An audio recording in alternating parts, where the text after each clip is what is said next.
It's time for Everything Noob, your source for all things gaming. Hello and welcome to the Everything Noob podcast. I am Vortac, joined this evening by Mr. Dreadlow. Dreadlow. Hello. Hello. Just you and I tonight, so it's going to be a shorter show than normal. We're just going to go for 30 minutes. We have a few things we want to talk about, starting with really big news out of the World of Warcraft Blizzard community. And I was right. I think a lot of people were right in predicting that the next Blizzard MMO to come out, the next WoW competitor, would be StarCraft related. I don't know. That's what I thought. What did you think?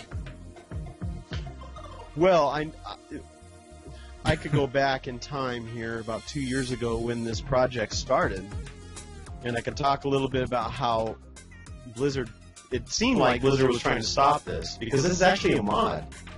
It's an MMO mod that an individual developer decided to use the StarCraft engine and the tools that Blizzard actually gave the community to make mods for StarCraft, and it seemed like they were going to stop it.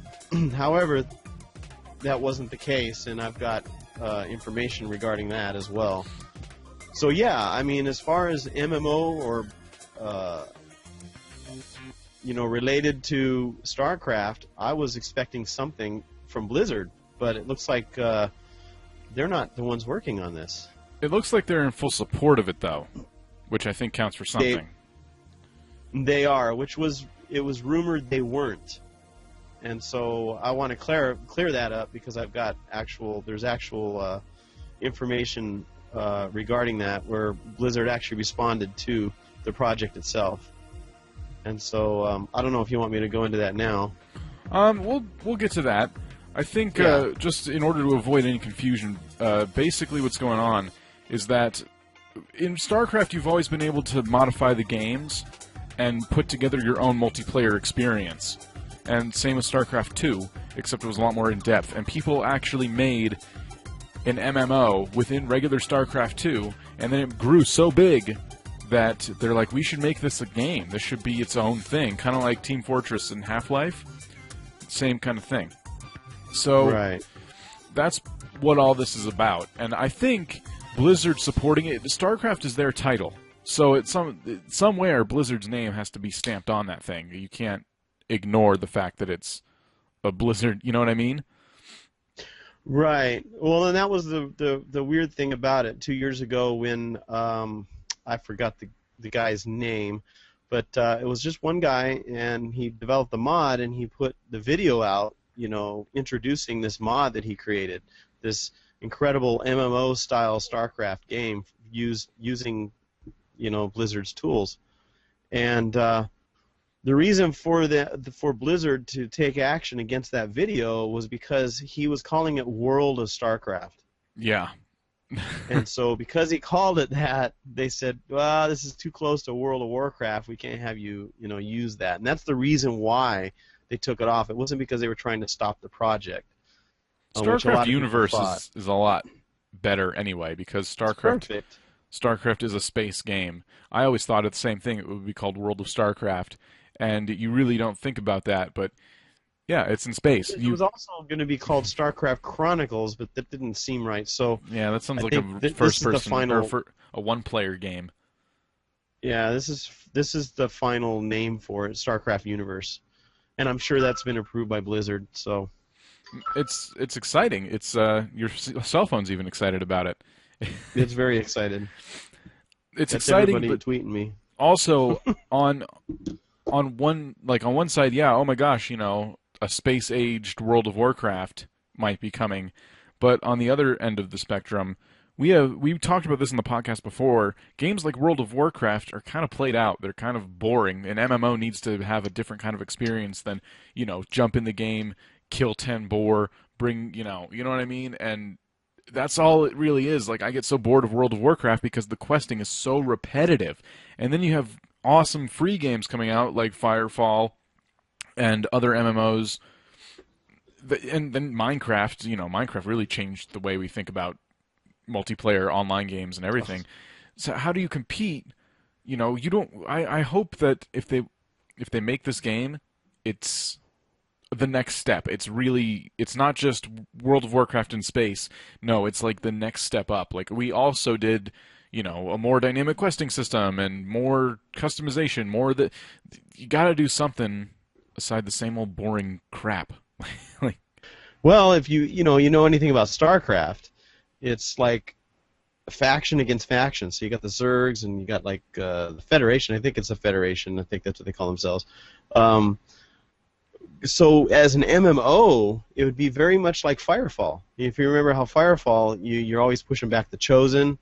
Yeah.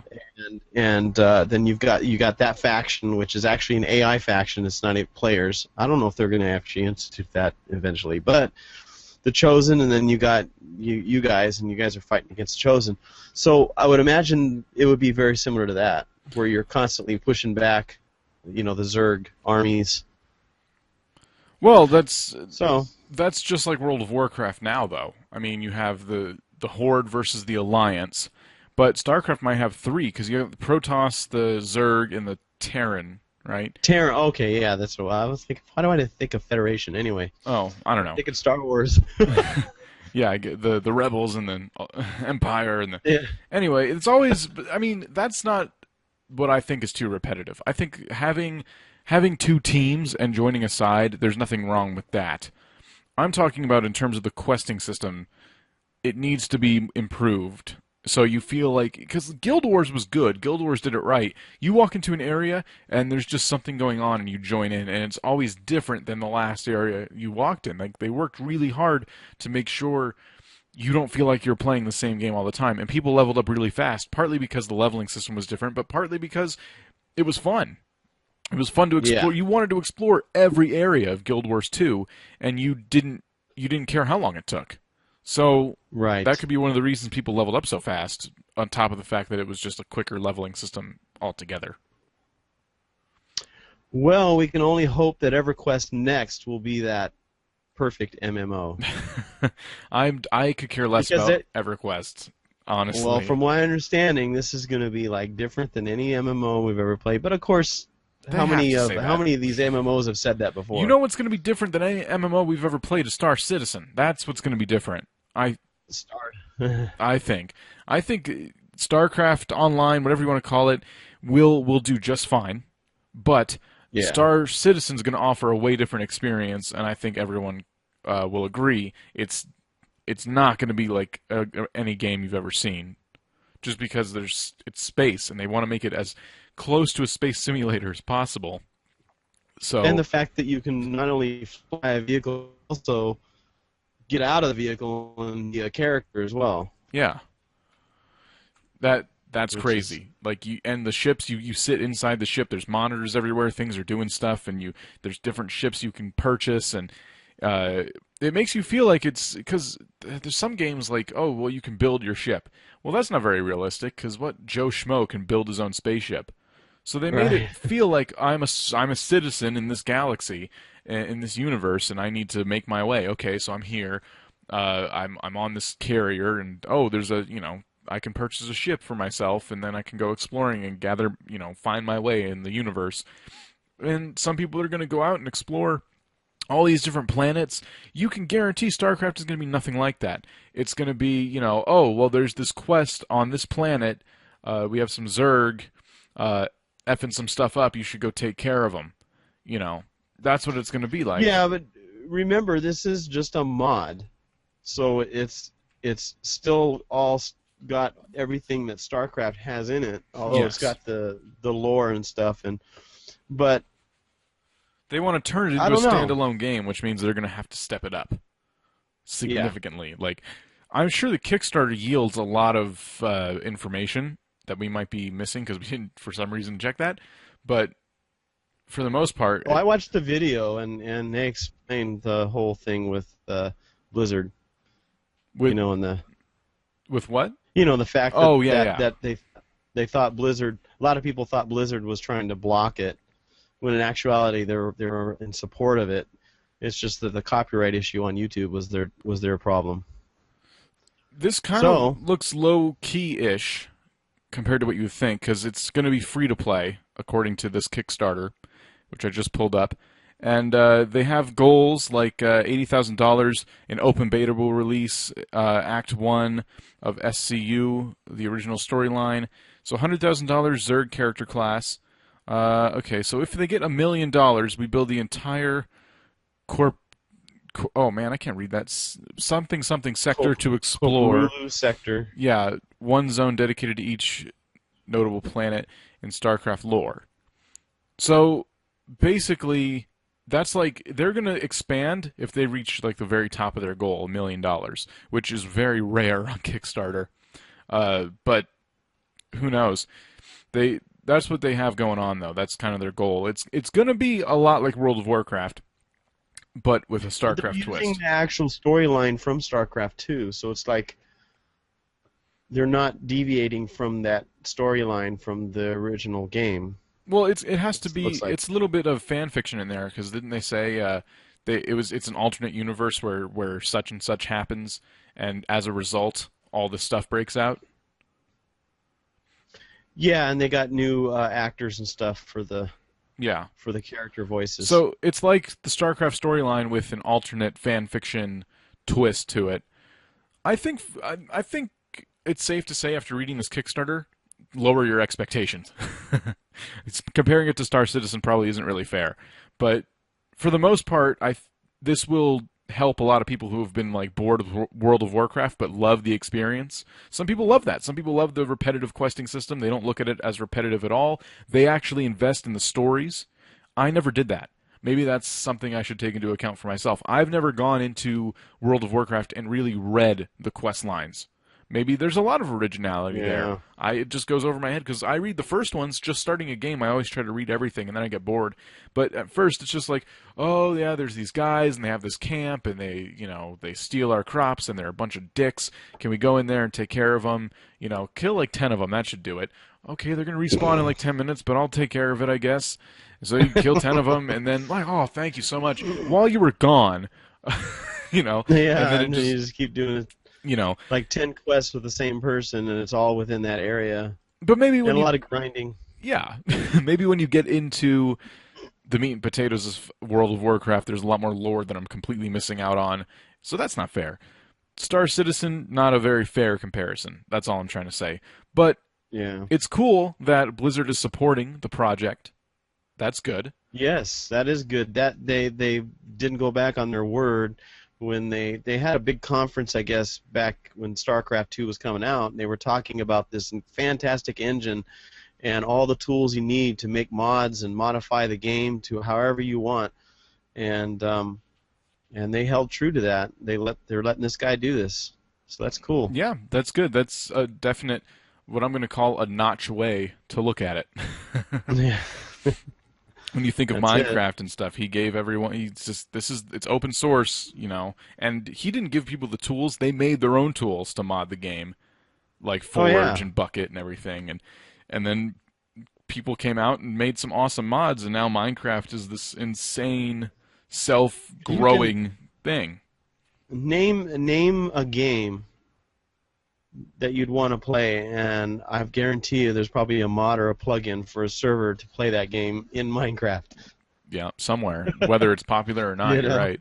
And you know what? The only game I can think of that comes kind of close to that in recent memory, and out of all the games I played when I was younger, StarCraft actually does that, and the old one did it too. I remember going and playing games of StarCraft where I'm like, what is going on here? And there's instructions, and I'm like, how did they do this? How did they make this an awesome sub game within StarCraft? And the League of Legends stuff that existed in StarCraft for the longest time. Yes, the way that works, that was the whole idea of that. The whole idea came from. Well, I think it started with Warcraft. The game Warcraft. Not World of Warcraft, the RTS not World game. War, the RTS, the RTS Warcraft. Yeah, and that Warcraft 2 was probably my favorite RTS game ever. It was really simple. I went through all of them. It was fun. I didn't like Warcraft 3 as much as I liked Warcraft 2. Yeah. But man, so StarCraft is actually really close to that Minecraft mentality where you both have craft in the name, huh? Where you can let the players forge their own game with your tools that you gave them. Right. And that's cool. To And make there's your own maps, those aren't the only ones out there, but own scenarios. they're the biggest ones I can think of. Yeah. So that's cool, and I hope this project does well. If it's free to play, I might actually try it out. I have StarCraft 2. I did enjoy it. I haven't played it very much. I'm not very good at it because I don't get into the custom games too much, unless I'm with like a friend who's interested. But not a lot of people I know have StarCraft 2. It didn't. When I bought it, there was a long line to get that game, and none of my friends were in it. Apparently, it was just myself and my buddy Mark. So yeah, I'm excited. Well, for me, I've played a lot of RTS. You know, like with Warcraft. I played the original StarCraft. I never got StarCraft 2. I wasn't interested in that kind of games anymore. I'm more interested in more of the 3D first-person type games. So I never really got into it. But this, I can see myself possibly. Now I'd have to get StarCraft 2 in order to play this. So would you, or would it be standalone? That's what I was understanding. They were trying to make it like a standalone game. Or am I wrong? I don't know. I don't what know are how they they funding? can do that. What are they funding then? You know? Well, they're funding because what they've done is, from what I understand, is this one guy has gotten a team together, and so now they're going to work on this game or this mod. It says, wait a minute, no StarCraft license required. So maybe A free-to-play science fiction multiplayer online RPG played through Battle.net. So possibly, I don't know, maybe that's what Blizzard. they did. I bet you they got Blizzard support, and that's what they needed to make this a standalone title. So now you'll be able to purchase this game, download their client, and play on Battle.net, which is what they were, they were going for that. Right. And Blizzard's like, all right, you're right, you got us. This is actually not a bad idea, and it's a bunch of work we don't have to do. So here you go. Yep. You know, you have our blessing. Good luck funding it. And that was it. That was what this whole thing is all about. They need that Kickstarter to start funding, Actually, if you watch the video, he basically says, in doing this is a full-time effort here. This isn't something you can do part-time and get it out right away. So they're basically going to work full-time on this. And so any jobs that they've had or whatever, they're putting that aside. So this $80,000 is basically going to go towards living so they can do this. And I think that's the main point of this whole Kickstarter. I don't think he's got to pay anybody. I think everybody just basically, is as long as they volunteering can at quit this their point. jobs, I think is what it comes down to. I think that's Well, what most gaming Kickstarters are all about. There's not a whole lot of. Once you have your equipment, you can code all day long. You have your equipment. You need to pay your team to work with you. Correct, and plus they've started a company called Upheaval Arts, so that might be part of that as well. They probably need an know. office, Yeah. a place where they can all go and meet. Yeah, I'm thrilled. I think if it's free, count me in. I'll try it out. Why not? Oh yeah, it'd be awesome. And it says no StarCraft license, which that's interesting. That means you don't need StarCraft 2. It looks like. Then I would definitely try it. So interesting. Yeah, the Kickstarter is going to be linked in our show notes. Check out everythingnoob.com for that. Oh, okay.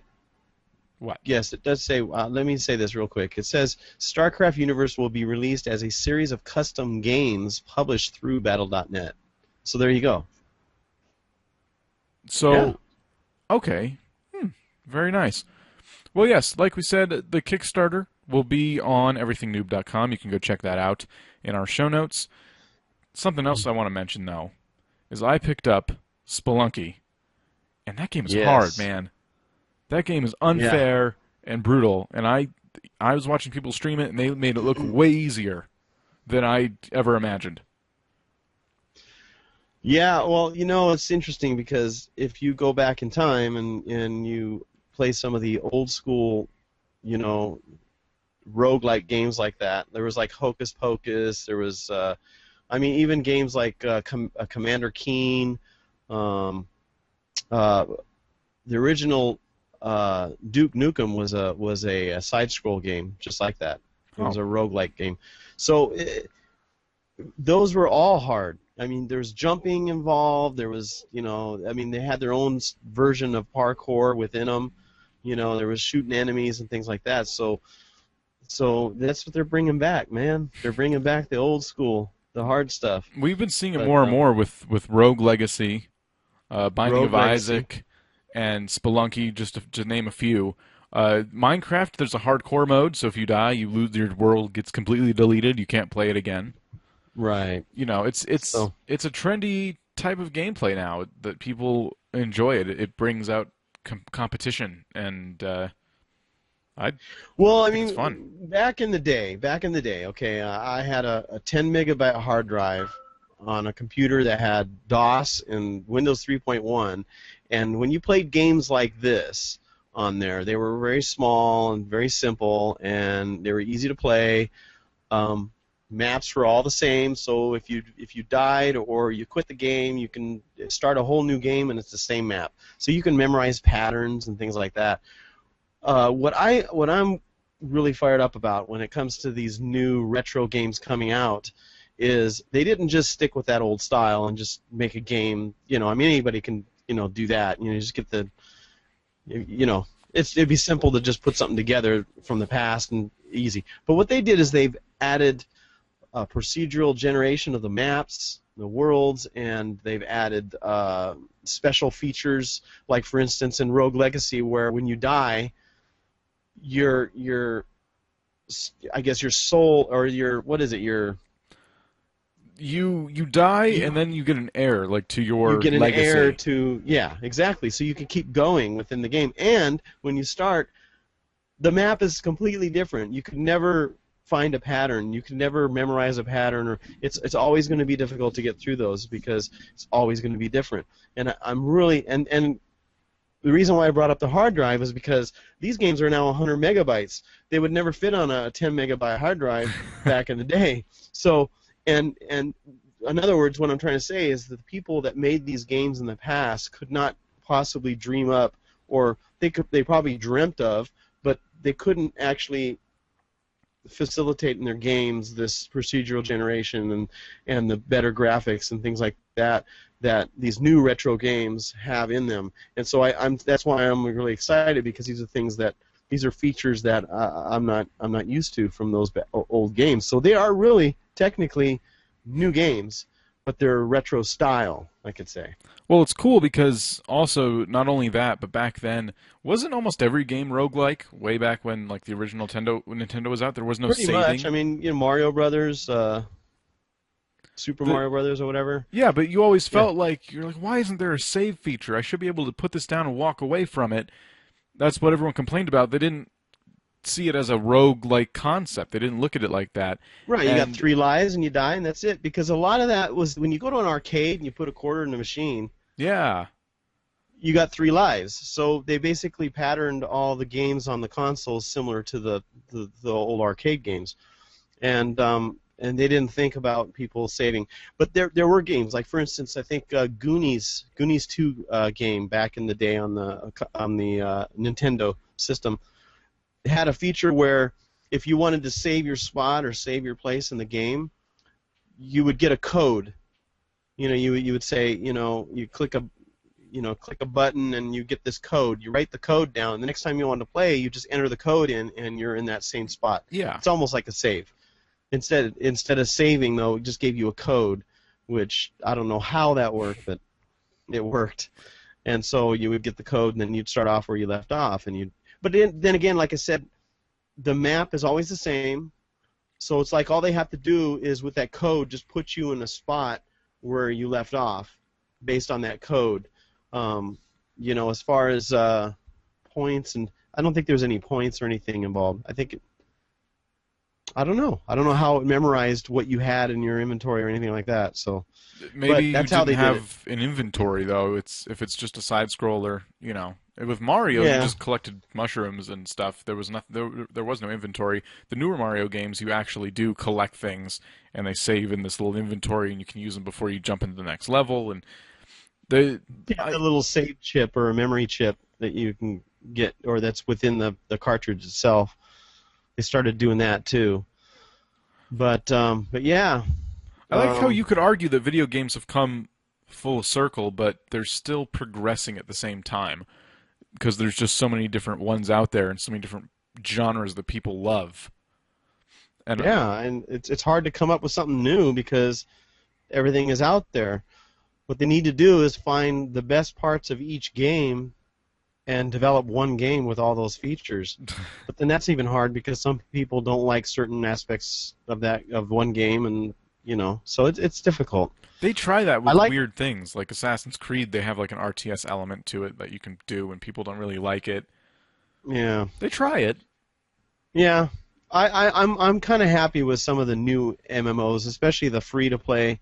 They're coming out with the free to play that's not pay to win, but rather it's free to play. It really is. And a lot of these these companies like Sony Online Entertainment, they're a pretty big company. They sell games for consoles. They have their own PlayStation. They have, they're even, they've got other objects and merchandise that they sell as well. So they're making a lot of profit and money off that. So they can afford to put a free-to-play game and not really make a profit off of it. So I'm really happy about people like that. And some of the games that they're coming out with,